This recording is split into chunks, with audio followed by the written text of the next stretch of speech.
US, so you can tell him good morning. Okay, morning. Yeah, good morning. Yeah, And his it's 6:30 a.m. students are in Korea and US, so good evening Okay. and good morning to them. Yeah. Wonderful. So design is having a global, global, fraternity. So it is always, Yeah. yeah. Oh, absolutely, absolutely. Yeah. I mean, this is interesting. Like after the COVID, I mean, we found a way to meet together, as in a conference, remotely like this. So it's a good opportunity. Yeah. Amazing. I mean, Absolutely. yeah, it's amazing. We are getting used to this now. Yes. Good. So Nitish will advise us.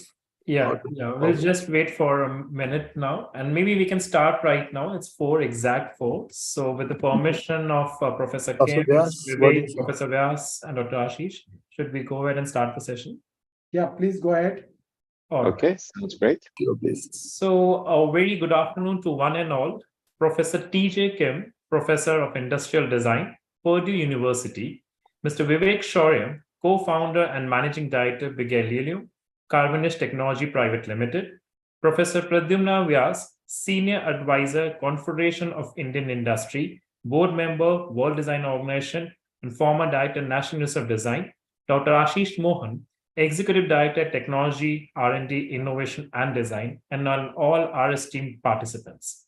I welcome you all to the session of Design Talk series organized by Confederation of Indian Industry in collaboration with World Design Organization and Begalileo Carveniche Technologies Private Limited. The series is conceptualized to sensitize the Indian stakeholders the benefits of investing in design. This initiative will not only give boost to the existing design sector, but will also expand the thinking process on how to be more innovative and creative. Global stalwarts from different parts of the world will be invited to share their journey and experience with the Indian audience to learn and gain insights from. I am Nitish Das, representing CI Design Team.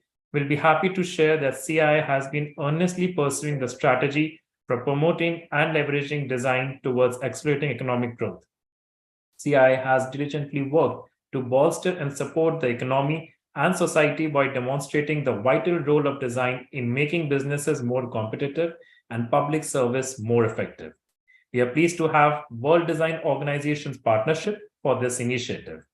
WDO is an organization with global footprint advocating, promoting, and sharing knowledge of industrial design-driven innovation that has the power to create a better world. Our supporting partner, Begalileo Carveniche Technologies Private Limited, is one of the next-generation learning platform that brings a multi-channel, which is digital, multidimensional cognitive coverage and multidisciplinary academic coverage, approach at a scale using the best of AI, voice, IoT, well-directed content. Begalileo currently sells in over 40 countries. With this, now I would like to introduce Dr. Ashish Mohan, Executive Director, Head Technology, Design, R&D, and Innovation IP. Dr. Mohan is a doctorate in robotics and mechatronics from the Indian Institute of Technology, Delhi, having a rich industry experience of around 26 years, which includes working with companies like JCB India, Tata Motors, High-Tech Robotic Systems Limited. May I now request Dr. Mohan to give his welcome address, please. Thank you, Nitish. And once again, very warm welcome to all our esteemed panel members, speakers, Professor Kim, Mr. Shaurya, Professor Vyas, and all esteemed participants here. It is always such a pleasure to see the design fraternity, because this is a fraternity which is going to take which impacts all the cycles of the product design and product life cycle, if I may say. CII is doing this design talk series for quite some time now, and it has seen a good traction and a lot of followership from our members because of the great input that has come from all speakers like you and the feedback that we get afterwards. We want to actually initiate design as a movement across the globe and cultivate a culture where creativity, new design thinking, innovation is given priority in decision-making by industry, decision-making by various organizations, to the extent that designers are integral part of the decision-making boards of the companies. And these design talk series are actually meant to be training sessions and knowledge gaining sessions towards that exercise. We have mentorship of Prof. Vyas, who brings such an important experience from WDO Forum as well, integrated into initiatives of CII in design sector. And together, I always see the recordings and the notes which Nitish and the team prepares and shares. But and I would like to also thank you all actually for actually supporting this design movement which CII is trying to build up. With that, back to you, Nitish. I am not the right person to take a speaking time today. Perhaps people are here to listen to Professor Kim and Mr. Shaurya and Professor Vyas. Back to you, Nitish. Thank you so much, Dr. Mohan. So with this, now I would like to introduce Professor Pradyumna Vyas, Senior Advisor, Confederation of Indian Industry, carries more than 38 years of experience, and he's also the board member of World Design Organization and former director of National Institute of Design. May I now request Professor Vyas to give his welcome address, please. Thank you, Nitish. As Dr. Ashish Mohan said, that we are here to listen to Professor Kim, and I know that I know Professor Kim for many, many years. Amazing person, and I tell you that the work which he has done in the area of design thinking, not only for industry, but also for the school educated children from 8 to 12 years, which people were not thinking that time. He created a module for the school children. So amazing work he has done. And I'm really grateful because he's waking up very early morning, and always, whenever we request him that why don't you share your knowledge with our Indian audience, and he's always ready. Just for your, just to let you know that also we are running this iDesign program, which is going to be launched. And Professor Kim is one of the main faculty member in that.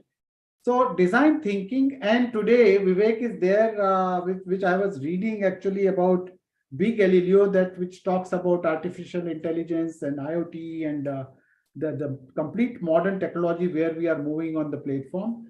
And Professor Kim really talks about all those technological development which are happening, and it's a very it's a transition period, and we are moving towards that whole digital transformation in the society, in the country, for economic development, social development, and other things. And this platform is fantastic, where there's two people will be talking and we all will be listening. So once again, thank you very much. I'm really looking forward to having this conversation, because it is going to tell us a lot about the future, where the design is going, where the technology is going, where the design thinking is going for the social benefit, for economic benefit, and sustainable future, and also purposeful future. So that is the way I think we have to look into it. And thank you once again, Professor Kim, for joining us. And thanks, Vivek. So over to you, Nitish, for starting the session. Thank you.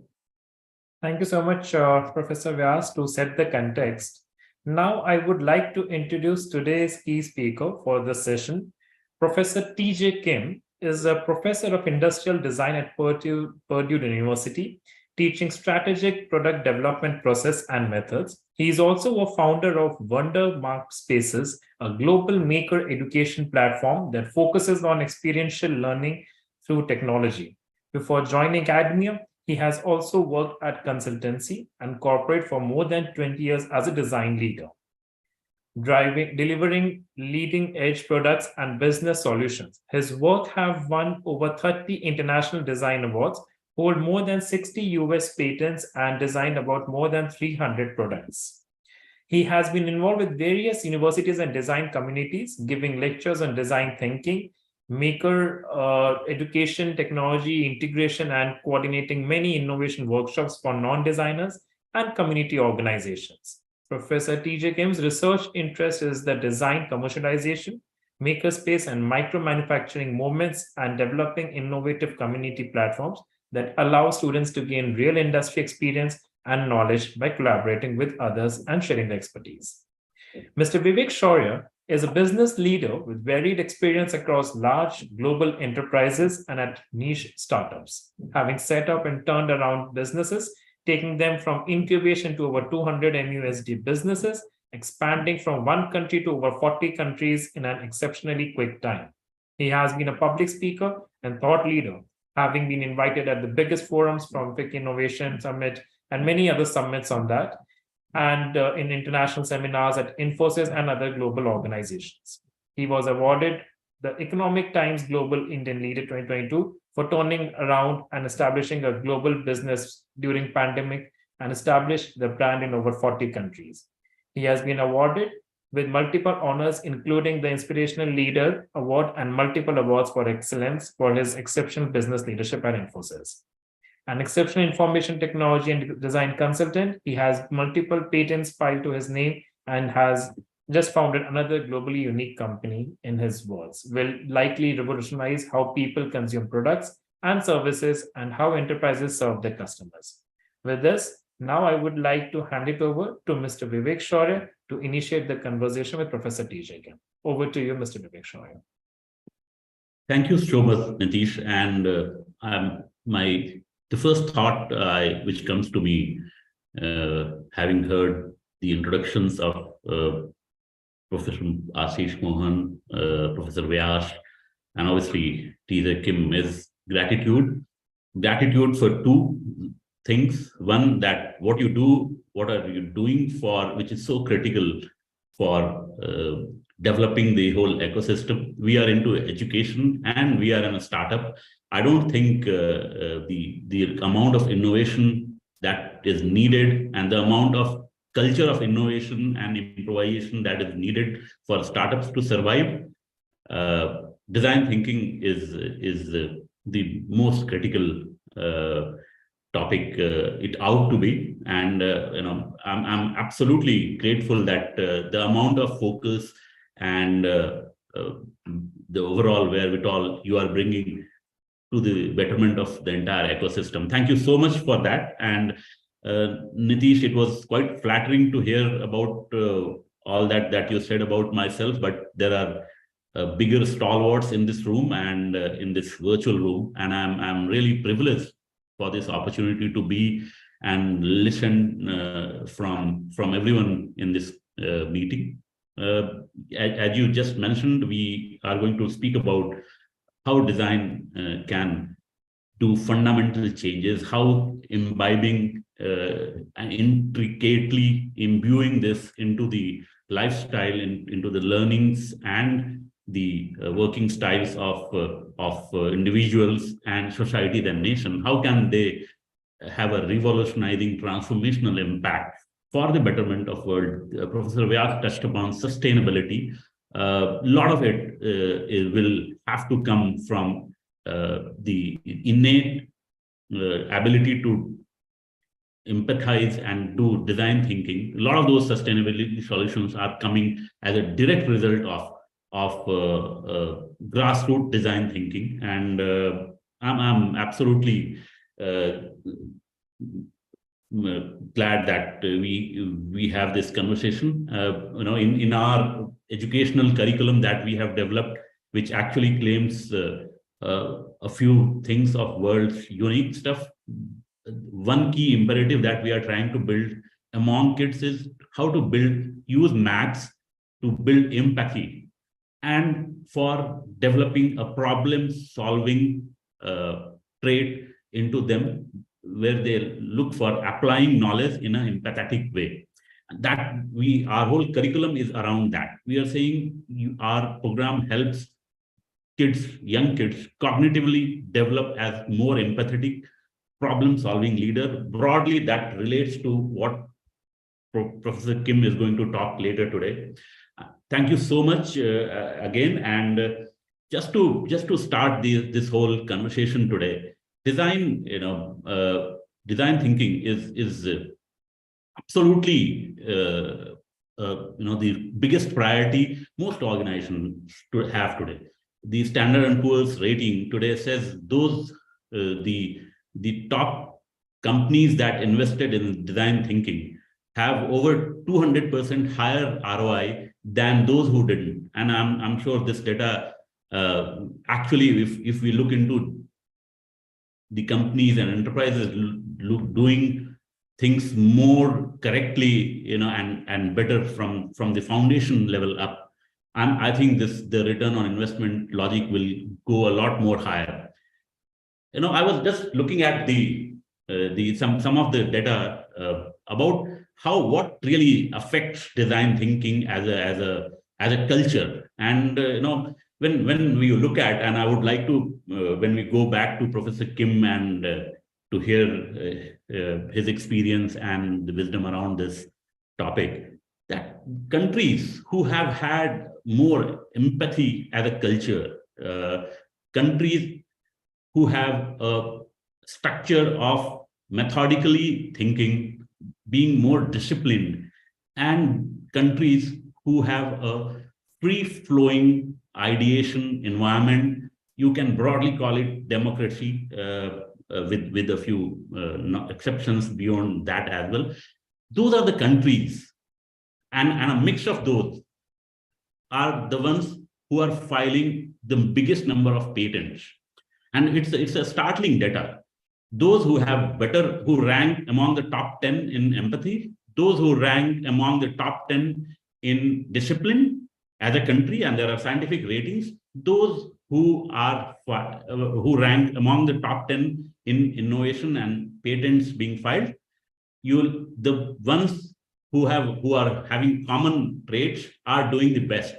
I'm not surprised, but I would like to hear from Professor Kim when we hear him.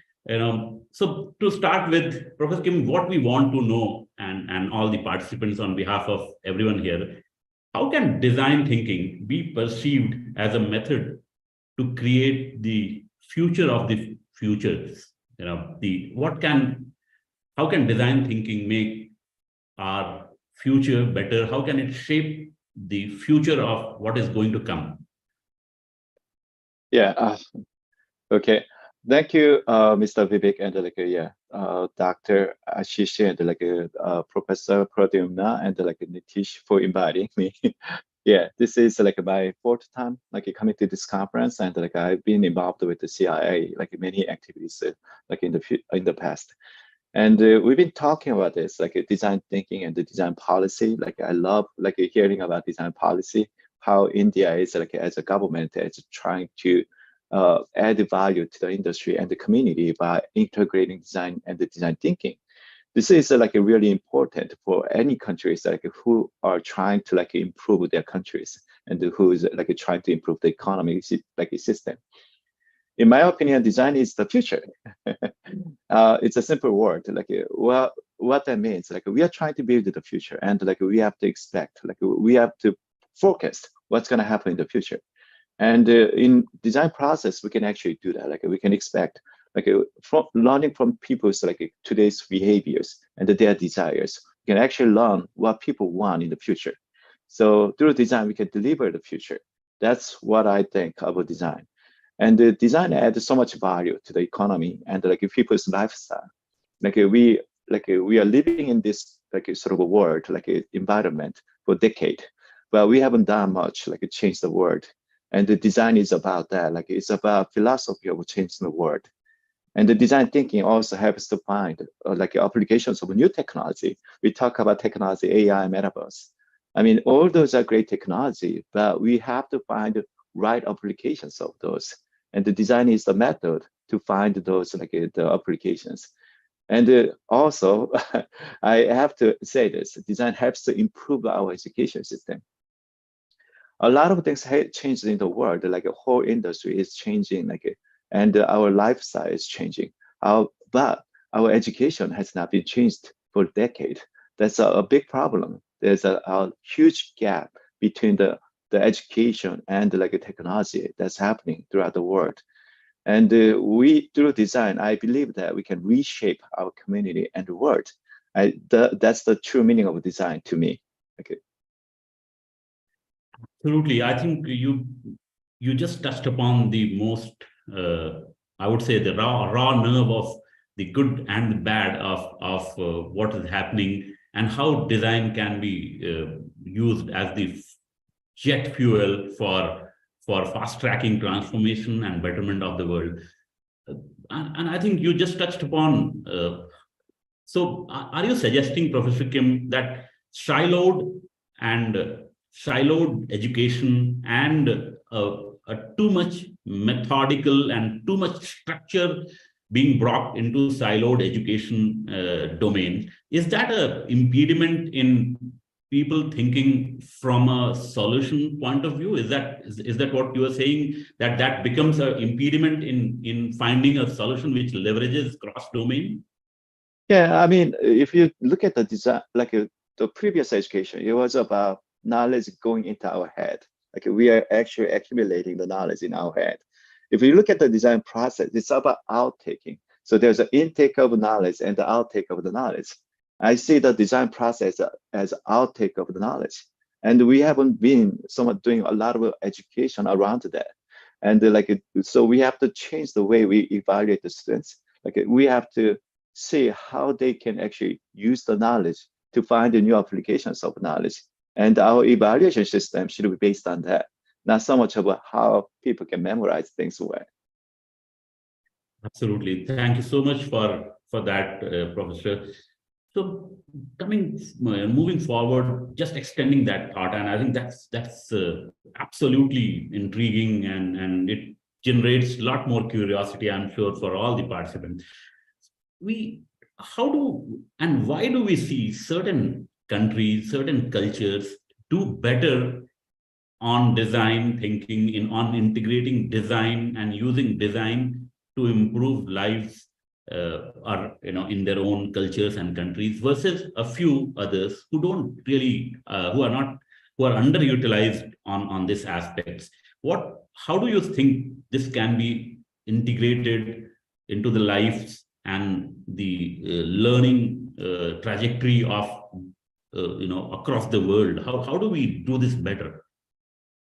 So if you think about the basic principles of design thinking, the idea is to think from the other person's point of view. That's the a basic principle. So we have to think differently. How? Wearing the different hats of other people, understanding what others want.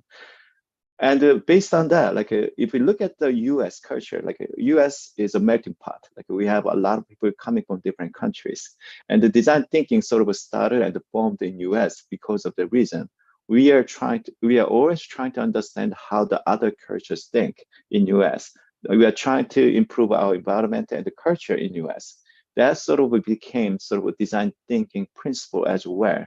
So if you look at that, it is pretty obvious that in other countries India or Korea or Japan, they have to think about how others think outside their country. The whole idea of creative thinking is here's a sort of knowledge we have within the country. How can we be creative, looking at things from other point of view, looking at our own country? That's the most important thing.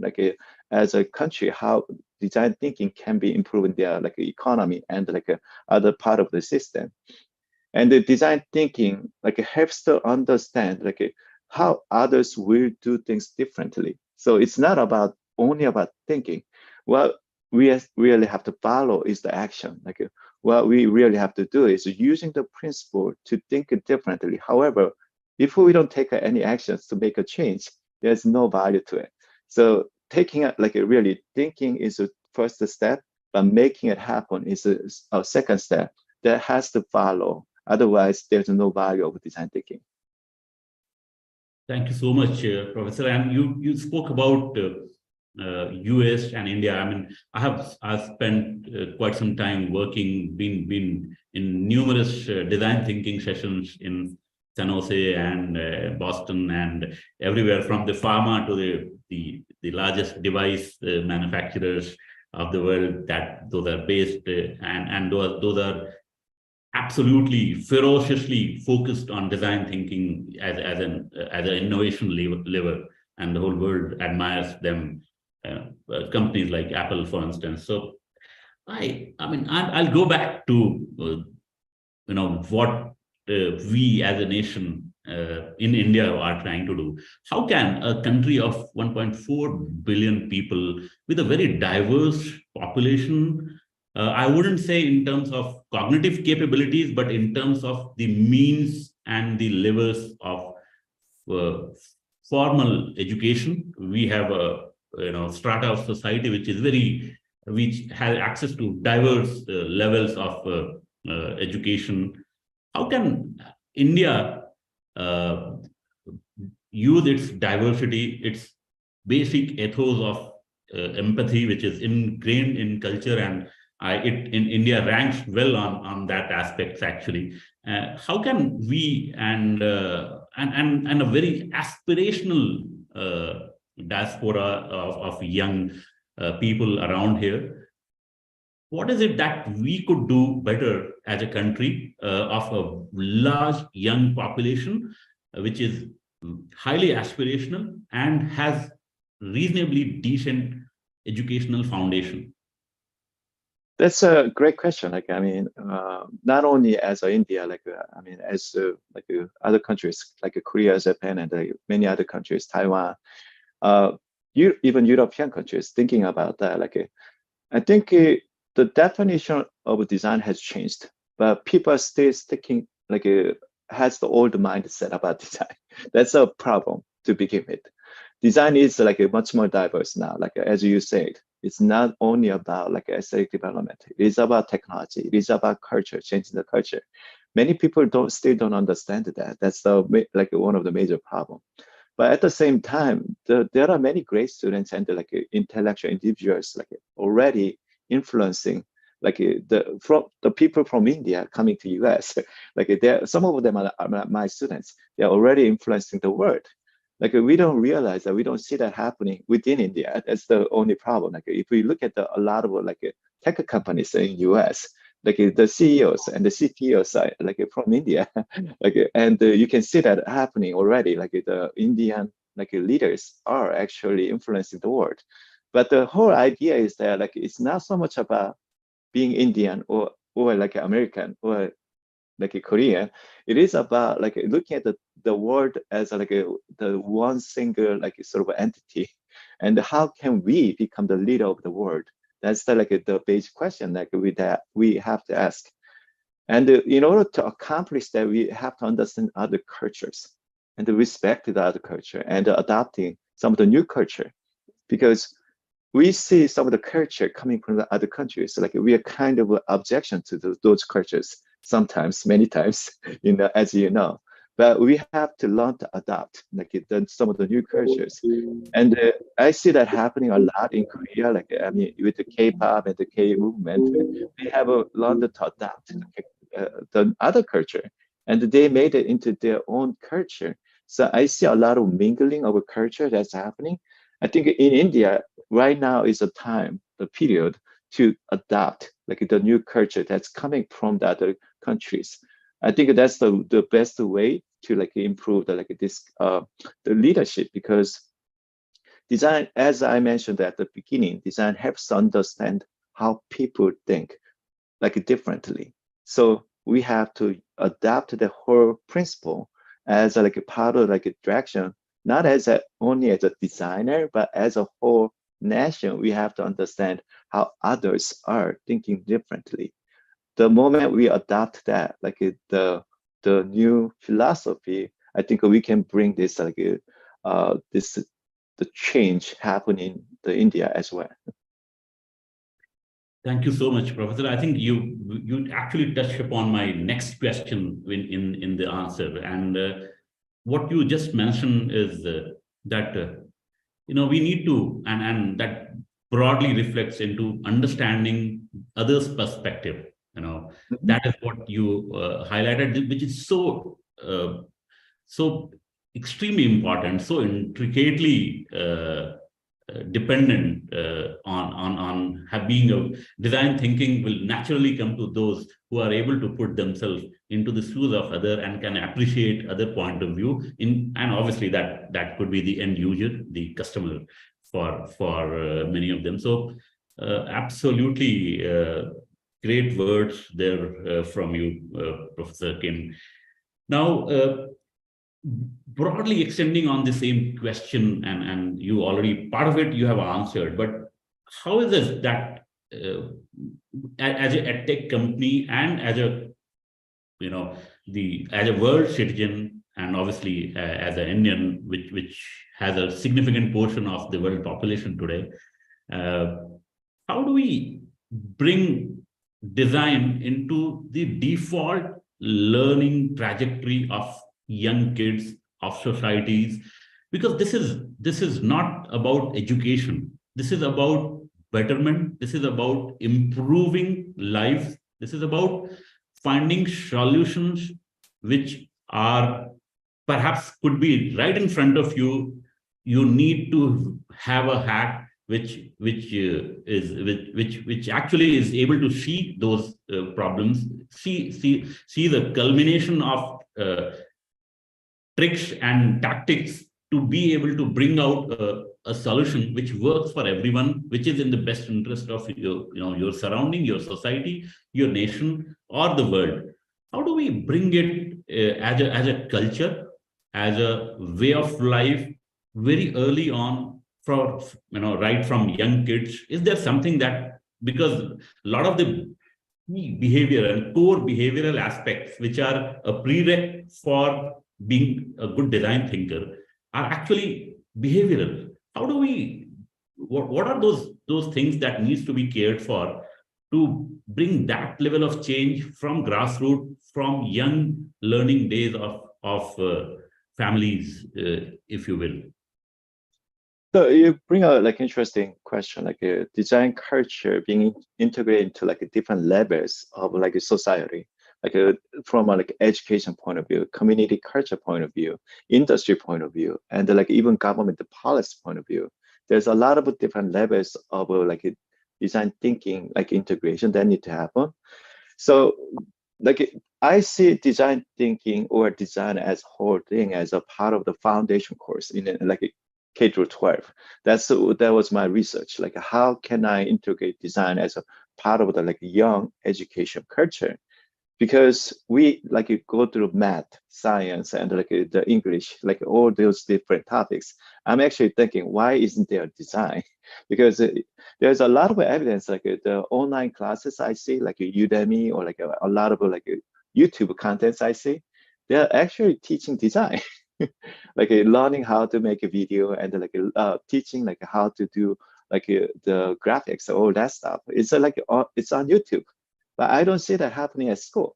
How come we are trying to learn that through YouTube, but not at the school? I'm questioning about that all the time, because a lot of contents on YouTube I see, it's all design related contents, and we see it oh, there is a need for design education, but that's happening outside the school. And that's actually a big problem. How come this is not becoming one of the course we are teaching, math or English? That is definitely not happening. I don't see it happening in many countries right now. That is one of the reasons why I created this a new type of education, and I'm actually currently creating online contents. And I'm meeting with Brazil and Thailand right now, through this summer, trying to see we are trying to distribute this video content and see if they can use this video to teach their own kids. So I'm in the process of teaching the teachers. But this needs to happen throughout the world, because we see a lot of changes happening in the world, but not with education. I think that's the first step we have to do, really, to integrate whole design thinking to community, because it needs to start from the early age. Otherwise, we cannot train the older dog. There's a lesson, you know that. Yeah, if the person has sort of this fixed mindset, they cannot change their mindset. It is easier to change their mindset while they're young, as a young growing kids. So what I really want to emphasize that is the design is more of a philosophy. A lot of people with the design thinking now saying that it's a process and methodology. I agree. However, that does not change the world. What needs to happen is accepting the design as a more of philosophy. This is a philosophy that everyone has to believe in. Otherwise, we cannot make this change happen. So we have been saying that design thinking as like an innovative process methodology. I agree to that. And there's like a really great process we can follow. However, if we don't believe in it, like nothing will change. Like, so some of the things like I wanted to emphasize is that like design thinking or the design has to become part of the culture, and that need to be educated from young age. Like I really want to emphasize that. Thank you so much, Professor Kim. And I think, how do we, I mean, I'm sure in your long checkered career as a design expert, as a professor, you would have come across many learners, affected many lives in a great ways. I want to hear, for the benefit of a lot of participants who have joined us on this forum today, how would you have a few examples, real anecdotes that you would have come through in your career? Would you mind sharing a few instances of students becoming and coming out as design experts through in their engagement, in their projects, in anything, something where they belied what which showed up their inner trait of a design expert, despite still not having the experience or the exposure which a lot of people can claim in the corporate world? Mm-hmm. Sure. So even myself, I was working for the industry for 20 years before like joining Purdue University. I was developing a lot of products, like tangible, like products that I can sell and buy. So I made a lot of companies millionaires, but I wasn't feeling so happy about it. Like, you know what? Like, I wasn't really changing the world. When I was going to the school, like I wanted to change the world. That was my dream. Okay, but as I was working for the industry, I was developing more junk in a way. Like I was creating things that was not necessary, like for the community or society. I was selling the product, help making the companies make money. And then like I decided to volunteer my time, and work for this community organization. And I was able to help this Black American kid. He was a gangster, he was involved in gangster. And he had a daughter when he was 13 years old. I helped him out, and I saw a miracle happening. He got invited to President Obama's White House, and he got awarded from that. My engagement with him helped him get an award from the President Obama, and he entered the Cornell University even though he didn't have a good grade, because of his passion. After that, I believe in a community platform. How can we create a culture, new culture? We need to create more platforms, community platforms. So because of that, I actually pushed that into our students' practice. So one of that, the project our students done last year is the police rebranding, because in US, police the perception of police is really bad, and there's a racism, and there's a law enforcement going wrong way. So we actually, our students got involved in the police department, the city police department, and designing the culture, how the police department can be perceived differently. So we create a lot of different things, such an example. It's when you are doing online purchase, you actually have to buy from person to person. What if we set up the exchange center in front of the police department? Because there's a lot of the crime happens when you're actually selling things and buying things from person to person.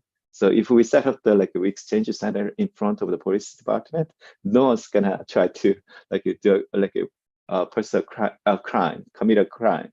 And another thing is when I was at Northwestern University, we created Design for America, really finding problems from a local community and understanding what problems community face and how can we, as a student, solve the problem that community face together. And then like another thing is we created like a yearly design conference, inviting many people from different disciplines. Like our students, like as a senior, do this as a project. And like what they do is designing the whole conference and inviting like important speakers from like engineering or polytech, like liberal arts, like different type of speakers speaking about design. Like that's another thing we done. But there's another like the practice we done is the Design Good Now. It's an online hackathon platform. So in 2017, we had like 30 different schools all around the school working on the same topic, like designing things for people with a disability as a whole topic. And the whole, like 30 schools around the world participated, and like they are working on this simultaneously on the same day. So utilizing technology, we can actually build a bigger community. And that's some of the practice we done. Like, so I see this as a like a design leadership training. So at school, we should not only like think about hands-on education, but we need to also educate the students to build the design leadership. This design leadership training is important, essential learning at school environment. Thank you so much, Professor. I think absolutely very, very powerful points, and particularly the point that you made about the gentleman who got awarded by President Obama, from what a transformation that goes on to just show design is not limited to industry, not to enterprises, not to corporates. It's about, it's a lot broader. It's about every aspect of life, every aspect of a society and a nation across the different countries. It's about betterment. It's about improving things, thinking differently, thinking from the other's point of view, and trying to do the best across a diverse set of solution areas. So I think that's a very, very imperative point, and that is something just broadens the horizon for design thinking, so to say. And there's a lot to learn. I'm sure there will be other opportunities to talk to you on this, because there is a wealth of knowledge clearly that you have, and a lot of examples. I do recall having some interns from some local US universities who surprised us because they brought in raw, fresh ideas, fresh perspective that people like us who were in the room could not think, because we were thinking beyond. We had a pseudo restriction in terms of what is available for us to solve problems. But when we had those completely fresh mind, they thought beyond those means, those virtual means, or the pseudo constraints that a lot of people build in terms when they think about solution, and they actually surprised us in terms of finding solutions which were beyond the obvious. And I think those are some of the classic example of design thinking. In terms of as the technology today is changing very rapidly, every couple of years. Right now, we are talking a lot about ChatGPT, and I'm sure this is going to have a profound impact. Obviously, this is not going to take away lives of people from the earth, but yes, this is going to have a profound impact. We are mulling around, all of us in industry, trying to leverage as best as possible, be ahead of the game. What is your advice for how can we integrate technology better to make the design thinking process, the leverage of design thinking better? How do we make it more creative, bringing newer innovative technologies within the part of design thinking and learning process? This is a really interesting question, like this and the topic. And as a Professor Produmna, like as a recall, like I mean, I've been working on this from 2014. When I started working on this, people are like, what is he doing? He's a designer. And at the time, people like a designer, they make things. And I was trying to improve the education by integrating technology. And the people are like looking at me like a crazy. It's like integrating technology in education. That's like nonsense. And then 2017 came. People are like, wow, you are pioneer in this area. And they're like, yeah, I got invited to Korea. Involved policy making. How can Korea improve the education through this technology integration in education? So I've been thinking about this a lot. Technology and the design are like a brother and sister. They're together, but we don't know each other. Like a brother and sister is we are together as a family, but we don't understand each other. That's how I feel about design and the technology. But until now, I think we found a way to integrate design and technology well together, because design is about thinking outside, thinking future. We can focus the future, but how can we deliver the future using the technology? Without using the technology, in the past, let's say 30 years ago, we had understanding of the future as a designer. Well, we couldn't deliver the future. Why? The technology wasn't there. So there was a big innovation gap happened 30 years ago, because of the technology delay. For example, Motorola phone, we saw the phone on a TV drama, a movie, 1930s, and there was a communicator, Scotty, beam me up, and this communicator will actually help me communicate with someone on the Star Trek ship and on Earth. We saw that happening, and engineer from Motorola, he saw that on TV, and he wanted to create that experience. It took him 15 years to create that experience. And then, in order to, what he created is a big brick of phone. And then it took another 15 years to create something small, StarTech. I don't know if you remember that, a phone. StarTech was the first phone it was able to fold and open. And it took about 30 years to deliver what people wanted to see. That's how the technology was so slow, at the time. But we are facing a different problem now. The technology is much more advanced than we can imagine. There's a human adaptability delay that's happening now. I wrote an article about this a way long ago. It's an innovation gap is happening now because of human adaptability delay. That's the reality now. We cannot catch up the speed of the technology as a humankind. What is a design, valuable design? We can imagine what the future look like. And through design, we can actually deliver the future user experience using today's technology. That's the power of design thinking and the design. Absolutely, I think that's a very intriguing take, and you just mentioned about how fast technology has become, and I think design is something that is going to allow people to cope with it, make it more meaningful. The users of technology, one, to be able to cope and run with the speed of technology evolution and keeping it purposeful. Absolutely spot on, Professor. We would love to hear more. I will move on to my next question that we have. From your experience, Professor Kim, and with you talked about the speed of technology being and the capabilities actually shaping how, as a designer, you need to think on your feet all the time. What changes you foresee or predict into the design process amendment?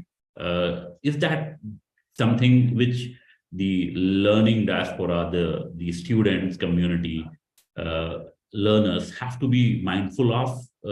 If yes, what are those things which people need to worry about? So here's the thing: design thinking is about collaborative thinking, isn't it? Like a human-to-human collaboration. What we need to do is now human-to-machine collaboration, and the machine-to-machine collaboration, and the back machine-to-human collaboration. those collaborations will help us to develop new innovative the system. So we should think a little differently. If the past design thinking is about human to human collaboration, now we need to think about human to machine collaboration. So we are actually doing that, in our classroom. We are using the ChatGPT and Midjourney and the DALL-E and all that stuff, right now in our classrooms. How do we use it? We are not trying to look for answers. The problem, the wrong way of using the ChatGPT or the Google is that you are asking for the answers. That's wrong. What we are doing in the class is we are asking for different type of methods. What are the different type of methods? We are asking, and we as a humankind have to pick the right method. So we cannot, if you have used ChatGPT, it's funny that they pretended to be always right, but they are not right. And you ask a question they don't know, but they still try to answer the question. I'm looking at that as a funny thing. And some students won't even question that. That's a problem. A lot of students are looking at that as an absolute answer. I'm no, you should ask a question. Is that right or wrong? That is the behavior we have to build when we are collaborating with the machines. We shouldn't take that as an answer. We should always question that why they are answering in such a way. That's the human behavior. We don't we are having conversation all the time between human and human. I don't believe everything you say. Sometimes I question you. And a lot of time, our current behavior with the human to machine, we take that as an absolute answer. We shouldn't do that. We should ask the machine the question. I challenge the machine. We don't believe you. Then we can actually come to a new innovation. That's the kind of collaboration we need to do with the machine and human. So I believe we actually wrote the paper about this, but problem solving is sort of a current method of design thinking. But what's really important is the problem finding and the decision making. What humankind do the best is those two areas, because machines always see problems from the data. But if you think about it, big data exists, and we always knew there was a problem. What we don't see is the small data. We actually didn't think there was a problem, but we see that as a problem, new kind of a problem. Human can find such a thing, and we can define the problem. And another thing is decision making. It's if there's a woman who are pregnant and there's a man, a millionaire, who are you gonna save? If you ask the machine's gonna save the millionaire.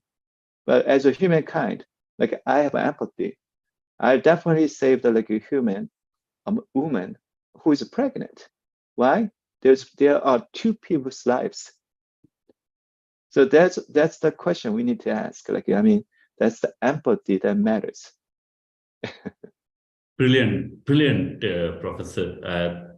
Thank you for bringing. I think these are stuff that people need to think fundamentally differently, and this is amazing. The other point that you touched about, Professor Kim, was the talking to machine and questioning the machine. You're absolutely right. When something doesn't work, people take it as fait accompli, that, oh, this is how it is, now let me adjust, let me go back and see what are the alternates. But the point is, we need to question. That is when we will make that machine better. And unless, from our example, if somebody had not questioned the hydrogen balloons, the jet propelled aeroplanes would not have come. Somebody didn't question the propeller-based aeroplanes, the jet engines wouldn't have come. So these are examples of people who question the machines of their time to improvise it and to make it better for the future. So I think very, very important points. Thank you so much, Professor Kim. What would be your advice if you have to give one or two bullet points to the student community? What would that advice be? I know it's a tough one. There's no panacea for learning and being a great designer, so to say. But what that fundamental advice would be of a great somebody who has a great amount of knowledge in this area? So I actually tell my students all the time, don't be a follower, be a leader. Believe in yourself. But be a leader, be a design leader, but also as a community leader. We are sometimes isolating ourselves, saying I'm an engineer, I'm a designer, I'm a politician. We are isolating ourselves. No, that's not the whole point. We should become a community leader. We need to think about what others will need, want. Otherwise, we are always wearing a single hat, only thinking about myself and my fellows only. We should think about others. The whole world is thinking differently. That's the first thing. How do you become a leader? You should think and make things happen and take an action. Taking action is hard. You can actually make things physically using computers or machines. However, taking action to lead people is so tough. And how do you get better in that? It's I talk about these three reactions. So action, we talk about active people. Active people are doing things well by when you tell someone to do it, they do it really well. Okay. But there are some people, reactive people. It's oh, I do things if this happens. They always question things and but there are people who are proactive. You know what? I'm gonna actually be in front of other people, proactive, and I'm gonna lead people. I'm standing in front of others. Some people may say that's arrogant. I don't say that that's arrogant. It's a sacrifice. I'm sacrificing myself. Being a first, there's so much danger waiting for you. You can be the first one getting a shot, if we are in a war. But you are being brave. That's what it is. You are not being arrogant, selfish. You are taking an action and leading other people. That sacrifice needs to be done. Thank you. Brilliant take, Professor Kim. Brilliant take. You just said initiative. You brought in a leadership aspect of taking initiative, triggering a change. And as you just said, the one who initiates always runs the risk of being the odd one out, perhaps for the immediate moment. But that is when a change is triggered. And I'm sure everyone who is listening to you now would have taken some very, very important points for their life as a learner and as a problem solver of the future. Professor, just one last one. Before we wind up today, design is at the cusp of STEM, science and technology, broadly for the STEM education. What is it that you see that needs to change from a design curriculum, from a design learning methodology, as an industry or as an academia or as a student, as a learner? What is it that we need to prepare for? Are we going to be serving for a different kind of profiles as the technology steam rolls into a lot higher speed? What is your take on that? So technology integration is important, but a lot of time way we are making the mistake is such a technology come out, we always think about, oh wow, what can we do with the technology? That's not the right approach. We have to think about what is the future experience we want to build first. Okay, what is other technologies that can help me build the experience? That's the right approach. But a lot of the time, people see technology, they're only thinking about a single technology. But it's technologies, not single technology. So when you think about the holistic experience, we have to integrate multiple levels of technology. Some of them are traditional technology, some of them are new technology. We shouldn't only look at the new technology as a solution either. So Like when we are doing technology push, that's wrong. When we are doing technology integration, that's right. So we have to look at two different paths of technology integration in design, not so much about only technology push.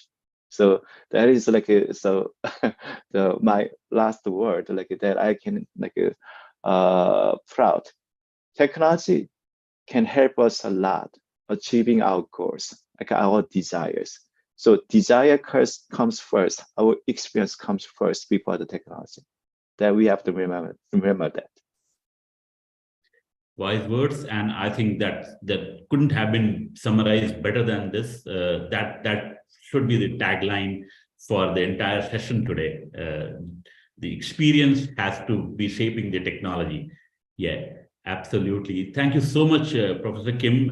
Pleasure speaking, and great listening to you and hearing your experience, your expertise on this subject. And we just loved learning your experiences on this. Thank you. Yeah, Mr. Vivek Shaurya, actually there are two questions which the participants have listed.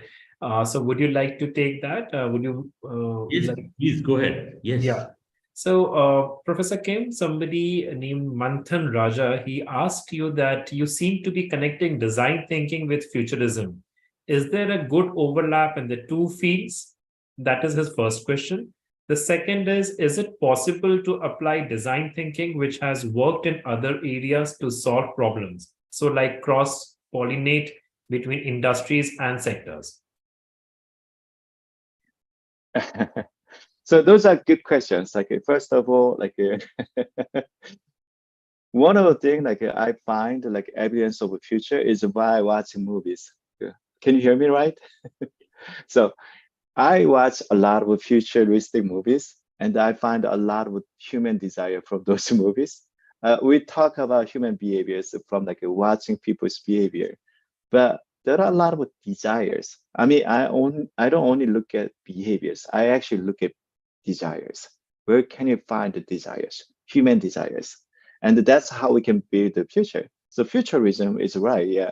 Like I mean, we need to understand like what people's. It's not solving a problem. Like we have to understand that it's not solving a problem. Like there's a desire. Like we want to become like superheroes in the future. Like that's a desire. That's why metaverse is interesting, because in the metaverse world we are superheroes. That's why people are absolutely like excited about metaverse, because we are the god in the metaverse. So another thing about like, what was the second question? Like, so second question, what is it possible to apply design thinking, which has worked in other areas to solve problems? So like cross-pollinate between industries and sectors. That's an interesting one. Like I'm teaching like a Purdue MBA program. That's like the topic of the class is a cross-industry innovation. And we can actually learn from other industry. How the innovation happen? A lot of times it's not a new thing. A lot of times it's like, okay, one industry is a new thing, or like it's old thing. But if I bring the older thing into my own industry, it becomes a new thing. So innovation is not always about new. Sometimes the old culture can be brought into my own industry. It can become a new thing. So if you think about it, like between the countries, there's a lot of different things we can actually exchange. Like what happens in India, it's like so common. If I bring that to Korea or US, wow, that must be a new thing. Because I have not experienced that. So the innovation is about new experience. It's not about old or new, like culture or like a technology. The new experience like is what we are looking for. That's the innovation. Great. So there is a last question which another participant have asked. People are aware what design thinking is, but the question is how to bring it in our daily life while taking important decisions for projects execution, new mega project investment plans, etc. When shall we carry out design thinking and at what phase? That's another important question, the good question. I'm actually invited Korean students to like this conference.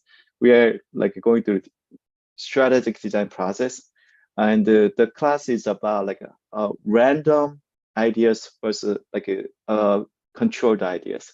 Like there's a randomized ideas. There's a sort of the ideas that's like a much strategic ideas. How do we combine both like of them? Because if we are always being critical, like a strategic, like we cannot find new creative ideas. But if we are only being creative, we cannot deliver the solution. Like so, we have to mingle the both like the create like thinking process. I actually talked about this in the other classroom. There's a creative thinking. That's important. Like yeah, we have to be creative.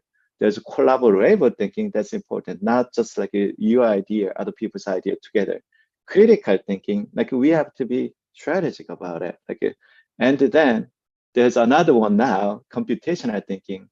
Once we have a direction, we need to break that into segments and have a strategy for each segment as well. And the last is the communication. Like how do we communicate with different ways? We are living in a digital world. Like so only like we can communicate our ideas through many different medium. So we need to think about that. So those are called 5C, and like those are really becoming a lot more important, like in design world as well. Yeah, no, I think that's absolutely right. Just if I have to add, even in the startup communities and I would say places where there are less rigid structures, what we see is and design. The question says design thinking. What is the right stage? I would say it is at every stage you can apply design thinking.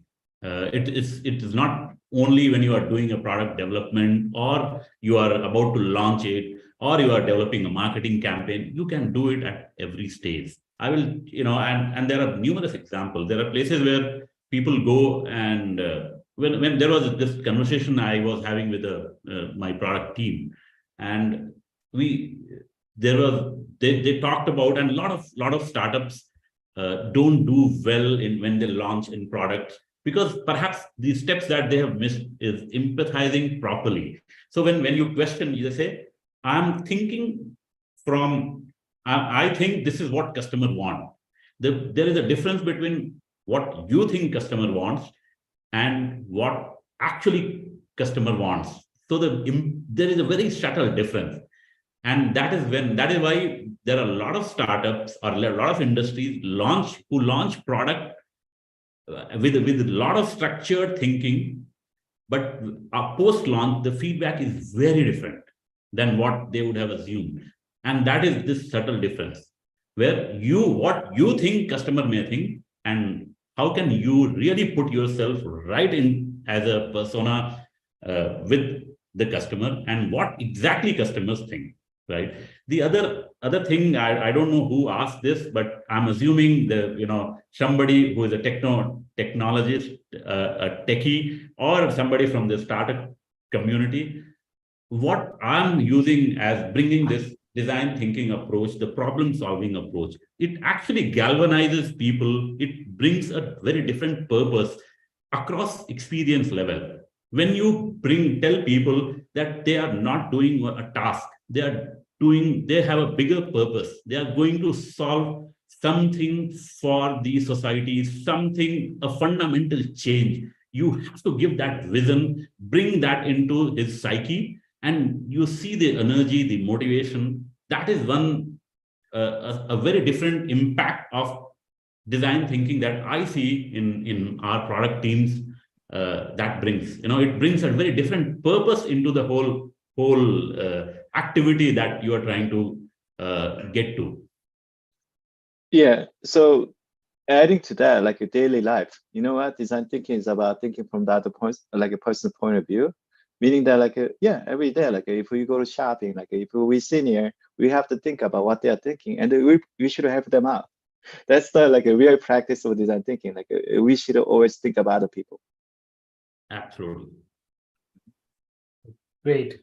So thank you so much, Professor Kim, and thank you so much, Mr. Vivek Shaurya, for this insightful session. Before we close, I would like to have a brief remarks probably from Professor Vyas, if you would like to say something on this before we formally end. No, I think it was very, very intense discussion, and very good points Vijay brought in, and the way in-depth understanding with Professor Kim has shown. What a wonderful way to talk about the total human-centric approach. And the last word which he tells about, we should always think about people. I think this is the bottom line which he has mentioned, that anything which we do, the people come first, the society come first. And when we talk about design thinking, obviously the profit is important, but people, profit, planet, and purpose, these four P's, which we have to really put it, that now the purpose is also becoming very important. And this human-centric approach, and I think Vivek, the way you navigated, because people are really drawn too much into the technological development. The technology is moving so fast that we are forgetting actually that our existence and our relationship with the nature, our coexistence with nature and all. So design thinking bring you back. Yes, technology is enabler, but first thing is the people. And that is what loud and clear Professor Kim has mentioned today, and very good examples which with all experience was coming out. Thank you so much. It was very enriching discussion, Professor Kim and Vivek. We all have learned a lot. Thank you. So thank you so much, Professor Kim and Mr. Vivek Shaurya, once again for such an interactive and insightful session. And I'm quite sure that the audience would have also taken a good key takeaways from this session. So thank you so much. And thank you to all the audience and participants for being a part of this Design Talk series. We look forward to your presence in our future sessions as well. Till then, stay healthy and stay safe. Thank you so much. Thank you so much, everyone. Thanks. Bye. Thank you.